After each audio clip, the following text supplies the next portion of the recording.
है दोस्तों, नमस्कार। मैं हूं रवि गिरी और आप देख रहे हैं रवि गिरी बाबा का सच।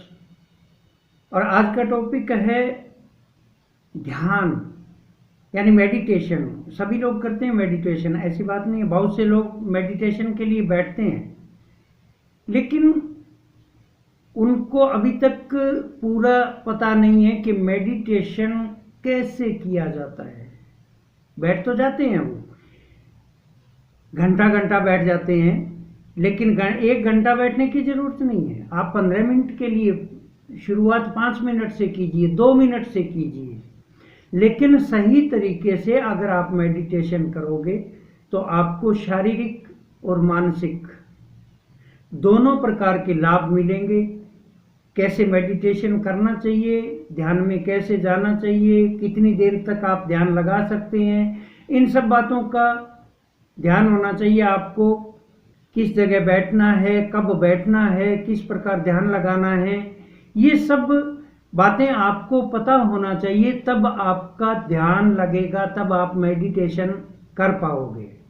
मेडिटेशन भक्ति का सबसे कठिन मार्ग है मेडिटेशन, लेकिन जब आप करने लग जाओगे तो आप पाओगे कि इसके अंदर बहुत आनंद आ रहा है और इससे शरीर के किसी भी बीमारी को, किसी भी हिस्से को ठीक किया जा सकता है। तो दोस्तों, आज मैं आपको बताने जा रहा हूं कि मेडिटेशन किस प्रकार करना चाहिए, कब करना चाहिए, कितना करना चाहिए, ये सब मैं आपको बताने जा रहा हूं। तो ध्यान से आप मेरी बात को सुनते हुए, सबसे पहली बात तो ये कि मेरा वीडियो पूरा देखें। जब तक पूरा वीडियो नहीं देखोगे आपको अधूरा ज्ञान मिलेगा और कुछ नहीं कर पाओगे दोस्तों। दूसरी बात, मैं आपसे रिक्वेस्ट करूंगा कि अगर मेरे वीडियो आपको अच्छा लगे, कुछ ज्ञानवर्धक लगे, आपके ज्ञान को बढ़ाए, तो मेरे वीडियो को देखते हुए आप मेरा चैनल सब्सक्राइब करना, और लाइक और कमेंट तो आप करते ही करते हो। तो आइए आप शुरू करते हैं। ध्यान किसे कहते हैं, ध्यान कब करना चाहिए, ध्यान कितना करना चाहिए, ध्यान किसका करना चाहिए। दोस्तों, ध्यान में सबसे पहली चीज आती है एकांत में बैठकर ध्यान करना चाहिए। और एकांत को जब हम संधि विच्छेद करते हैं तो उसका अर्थ निकलता है एक का भी अंत हो जाए। एक का भी अंत यानी एक की गिनती खुद से शुरू होती है, अपने आप से शुरू होती है, तो अपने आप का भी विस्मरण जो होता है वो भी नहीं होना चाहिए।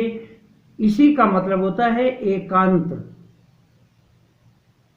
तो हमें इस प्रकार बैठना चाहिए और वहां बैठना चाहिए जहां पे शोरगुल ज्यादा ना हो, जहां पे भीड़ भाड़ ना हो, जहां पे ऐसे मच्छर मक्खियां वगैरह ज्यादा ना हो जो हमें हमारे शरीर पे बैठ के हमें डिस्टर्ब करे। ये चीज भी नहीं होनी चाहिए। साफ सुथरा कमरा हो जहां पे ज्यादा शोर ना हो, वहां पे आप बैठिए।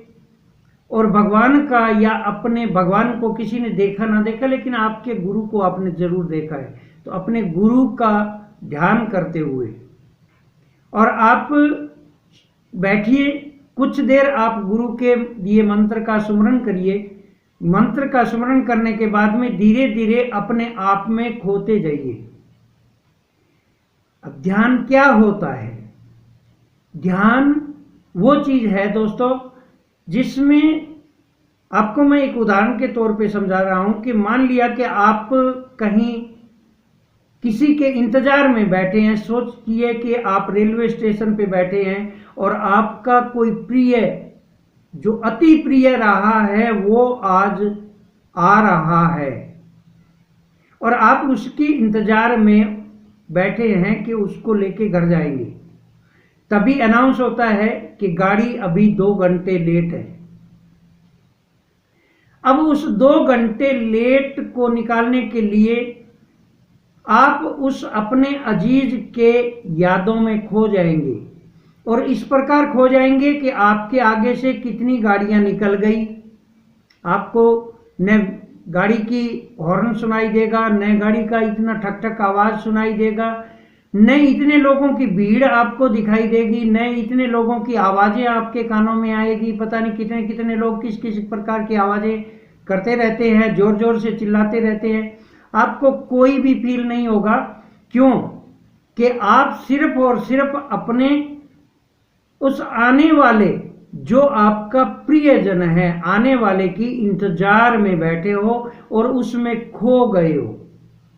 तो दोस्तों, आपको इसी प्रकार आपको उस अदृश्य शक्ति, जिसे हम ईश्वर कहते हैं, प्रकृति कहते हैं, या काल कहते हैं, या अपने हिसाब से आप कुछ भी कहते होंगे, भगवान कहते हैं, गॉड कहते हैं, उसके अंदर इस प्रकार खो जाइए कि आपके आसपास कौन सी आवाज हो रही है, बंदूक चल रही है, पटाखे बज रहे हैं, या कोई रेलगाड़ी निकल रही है, या बिजली की चमक हो रही है, आपको कोई भी प्रकार का ध्यान नहीं रहे।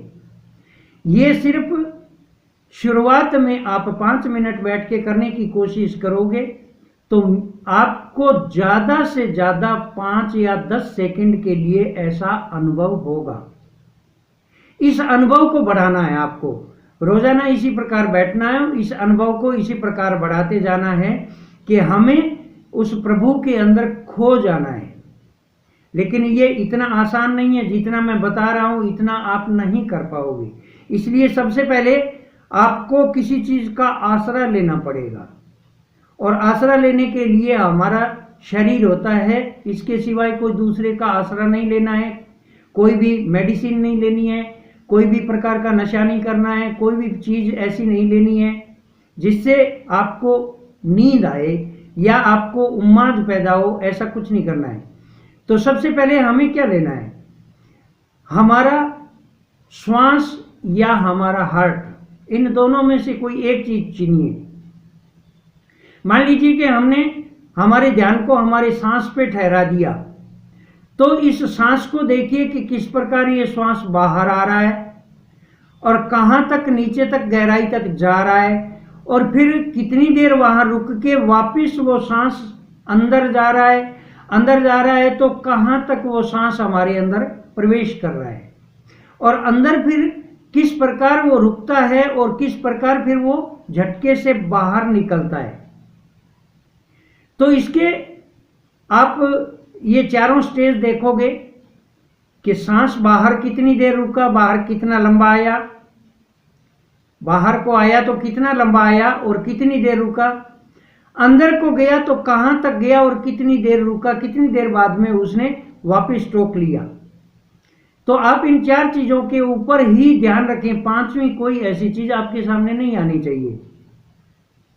उसके बाद में जब ये परिपक्वता आने लग जाए, आपको 1-1.5 मिनट का अनुभव होने लग जाए, तो उसके बाद में आप इस प्रकार बिल्कुल आराम से, सहूलियत से, सहजता से आप बैठिए और अपने मन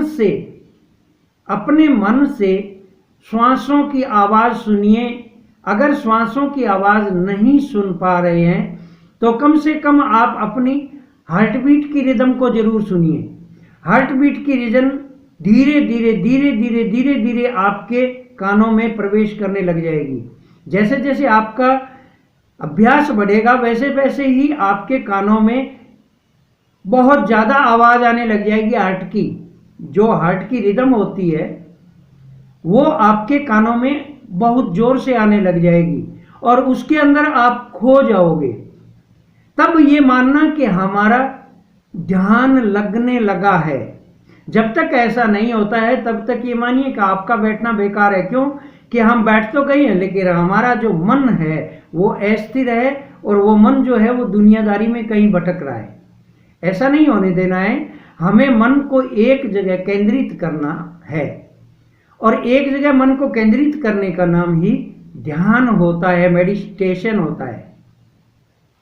तो हमें मेडिटेशन में परिपक्वता इसी प्रकार लानी है जब हमें हार्ट का भी पूरा ध्यान पड़ जाए और हार्ट की आवाजें आने लग जाए, तब हमें हमारी नसों में प्रवेश करना है, नसों नाड़ियों में प्रवेश करना है। हमारी शिराएं हैं, कोशिकाएं, हमारी शिराएं हैं, हमारी नसें हैं, वेन है, आर्टरी है, तो इनके अंदर जो खून चल रहा है गोइज आपको इस खून की दौड़ का भी पता लगने लग जाएगा कि हमारी नसों के अंदर खून चल रहा है और किस प्रकार कितनी स्पीड से वो कहाँ जा रहा है, ये भी आपको महसूस होने लग जाएगा। जब ये महसूस होने लग जाए तब आप सिर्फ और सिर्फ अपने ध्यान को या भ्रकुटी पे टिकाइए। जब भ्रकुटी पे आपका ध्यान टिकने लग जाएगा तो सिर्फ और सिर्फ आपको सोहंग की आवाज सुनाई देगी, वो भी श्वास के द्वारा। जब हम अंदर को सांस लेंगे तो सू की आवाज सुनाई देगी, सू सू की आवाज सुनाई देगी। और जैसे ही अंदर से एक झटका लगेगा तो हट इस प्रकार आवाज और आगे मैं की आवाज आएगी। सोहंग मैं की आवाज आए तो आप मानना कि आपके साथ में सोहंग की आवाज आ रही है। ठीक है, तो ये आवाजें जब आने लग जाए, ये भी परिपक्व हो जाए, तब अपना ध्यान सहस्रार चक्कर में लगाना है। सहस्रार चक्कर में जब ध्यान हमारा परिपक्व होगा उस टाइम हम समाधि की तरफ चल पड़ेंगे। तो दोस्तों, ये मैंने आपको शुरुआत से ध्यान का लेके और आखिर समाधि तक ध्यान के बारे में आपको बताया। आप करके देखिए, इसके अंदर आपका जब इस प्रकार ध्यान लगने लग गया तो जहां भी आपके कहीं दर्द है, चोट है या बीमारी है, जैसे घुटने का दर्द है, तो आप अपने ध्यान को वहां लाइए और धीरे धीरे ये महसूस करिए कि मैं मेरे घुटने के दर्द को खत्म कर रहा हूं, मैं मेरे घुटने के दर्द को ठीक कर रहा हूं, मेरा घुटने का दर्द ठीक हो रहा है। इस प्रकार आप 3 दिन अगर वहां पे ध्यान को केंद्रित कर लिया, आपका ध्यान कहीं भटका नहीं, तो चौथे दिन आपके घुटने में दर्द नहीं रहेगा। आप ऐसे बड़ी से बड़ी बीमारी को खत्म कर सकते हैं। हर प्रकार की बीमारी खत्म करी जा सकती है। हमारे मन में जो अशांति है उस अशांति को दूर की जा सकती है। हमारा मन शांत रहेगा, हमारे शरीर की बीमारियां भी इससे यानी शारीरिक और मानसिक दोनों ठीक होते हैं ध्यान करने से। तो गाइस, मैंने बताया आपको ध्यान कैसे करना है, कितना करना है, कब करना है, ये सब मैंने बताया। अगर आपको पसंद आए तो मेरे चैनल को सब्सक्राइब करना, एक जाते जाते लाइक तो करते ही जाना। धन्यवाद दोस्तों, मिलेंगे अगले वीडियो में। नमस्कार।